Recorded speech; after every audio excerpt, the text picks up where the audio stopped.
I know that authenticity and being authentic is kind of like this buzz thing now on social media, but what I've come to realize is that if you don't know who you are, then being authentic doesn't matter, because you can be authentic to a false sense of self, and I was doing that for a very long time.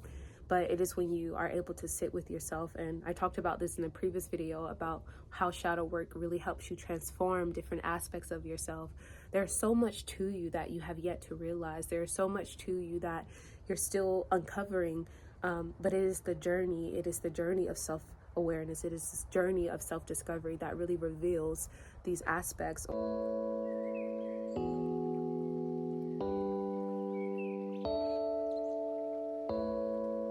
Sometimes I wonder why I find it so difficult to just take out my phone and record and to speak about the things that have been blessing my spirit on this journey of self-discovery. And I feel like that is what this entire channel is dedicated to. I feel like I knew from a very early age that this life experience that we're all having is connected in some divine way that we may not all fully understand.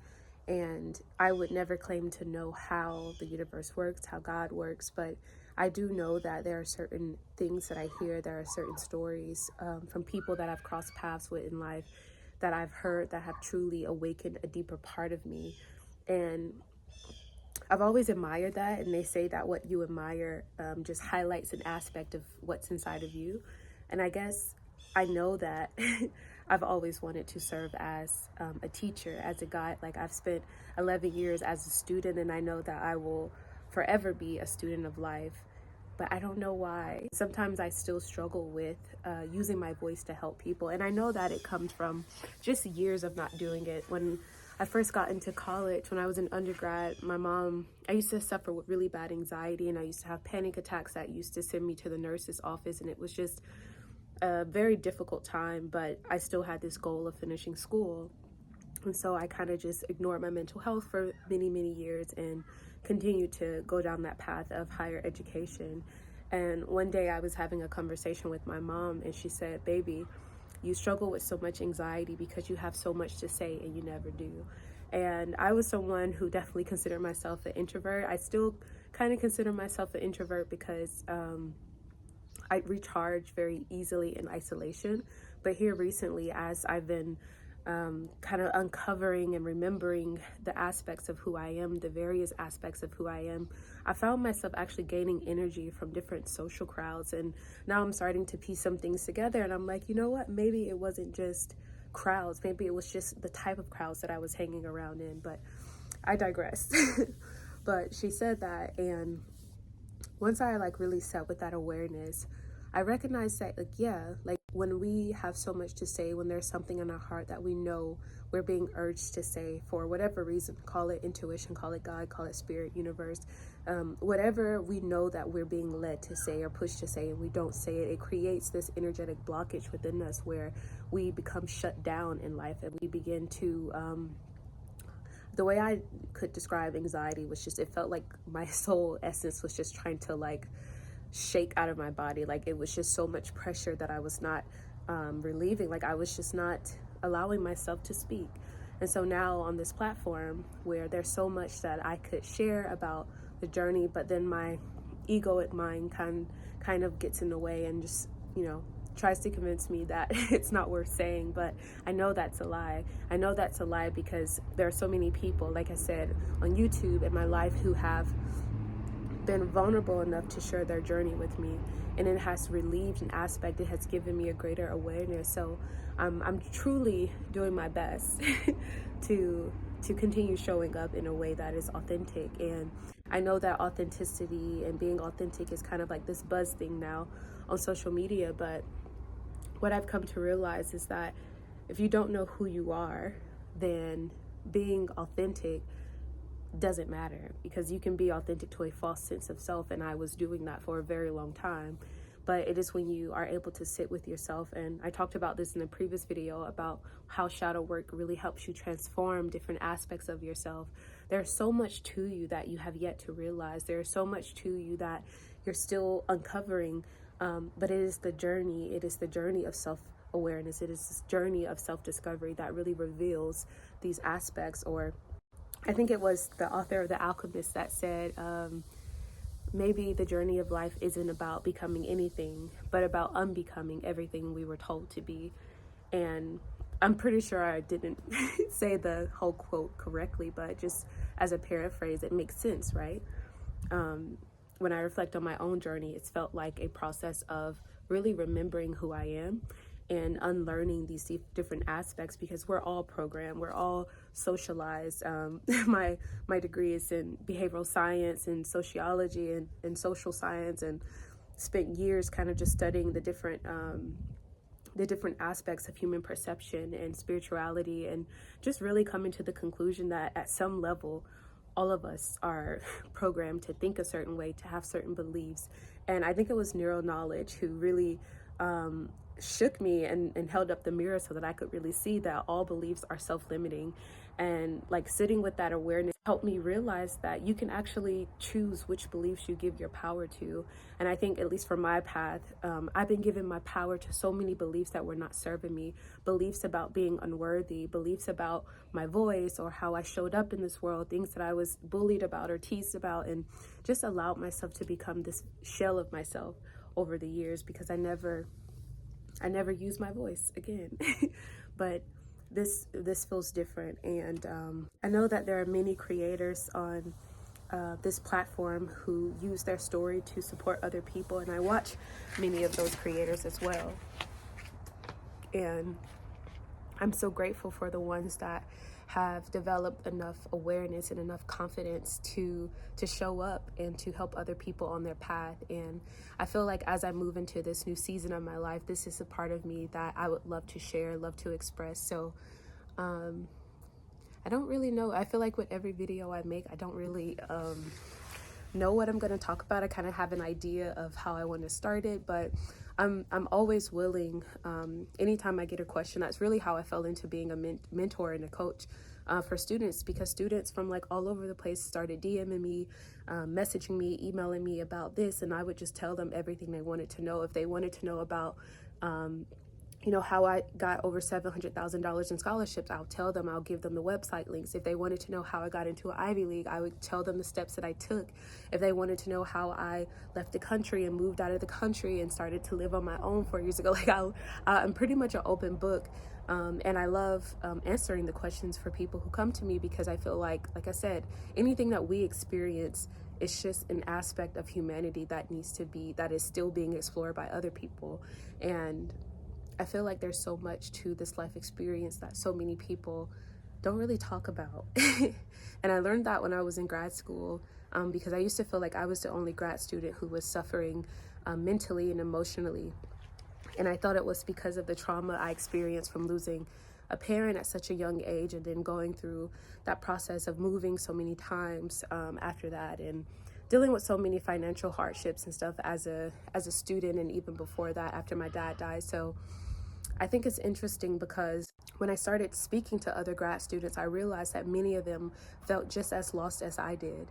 And if I would have never opened up to them, or if I would have never been vulnerable with what I was going through, I wonder how many years I would have spent during that process thinking that I was the only one. And I know I'm not the only one, because like I said, I watch and I listen to different stories here on YouTube, and I talk to people. I try to get myself out of this bubble, this shell of feeling like I'm the only one, because I'm not, and you're not. You're not the only one who has had to start over. You're not the only one who has gone through difficulty. You're not the only one who has ever felt like maybe their dreams are not possible, because I know for a fact that I've been there before. And even now at this point, like, even though we're seeing the physical manifestation of all the intentions that we had and the ideas coming into this physical reality with starting a company, and just really seeing the feedback from our customers and seeing how this business is growing. But at the same time, there are still some limiting beliefs, right, that I have held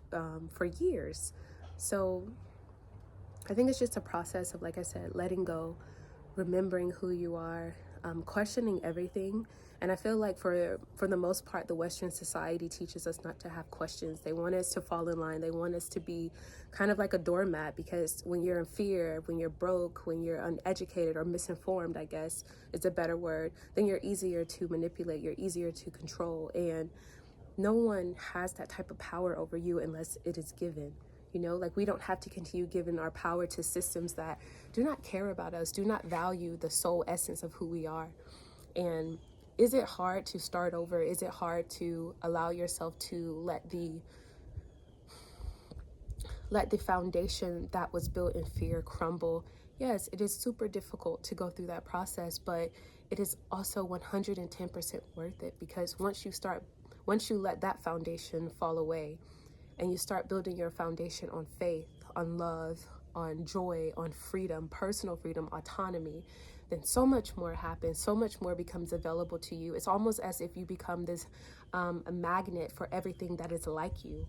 But when you are walking in dissonance with who you are, or you're not aligned in who you are, then you attract opportunities that do not reflect the highest essence of you, the highest version of you. And that was a great aspect of what I was experiencing before kind of this. I didn't realize that walking away from something that I always thought I wanted was going to turn into this huge spiritual awakening type thing. But of course, you know, like we are spiritual beings before we are physical beings. We come from the non-physical into this physical world. So of course, you know, whenever we start rearranging things externally, it has an impact on us internally. And also the opposite is true. When we start rearranging our internal world, our external world kind of rearranges to reflect this newfound belief, because we're all running on programs. We're all running on these belief systems that were either handed down to us, or belief systems that we have developed along the way on our journey of becoming who we are right now. And you're not who you are going to be for the rest of your life, but this is who you are now. So it is okay to sit with that person. It is okay to hold space for this version of yourself, because from love you expand.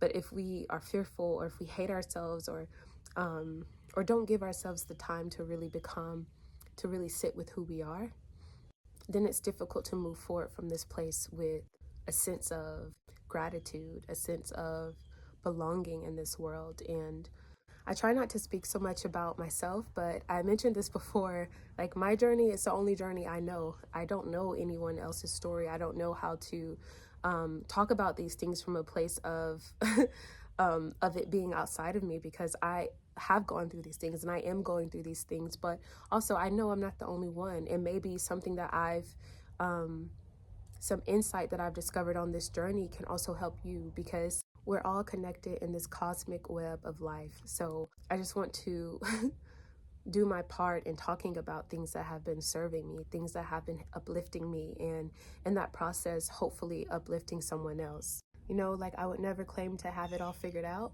but this is where I am. And in this process of redefining what success means to me, and redefining what wholeness and alignment feels like in this body, so many miraculous things have happened, just internally and also externally, because no one gets out of this life experience alive. Like at some point we all have to cross that threshold. And I'm grateful because I've had to face the reality of our mortality.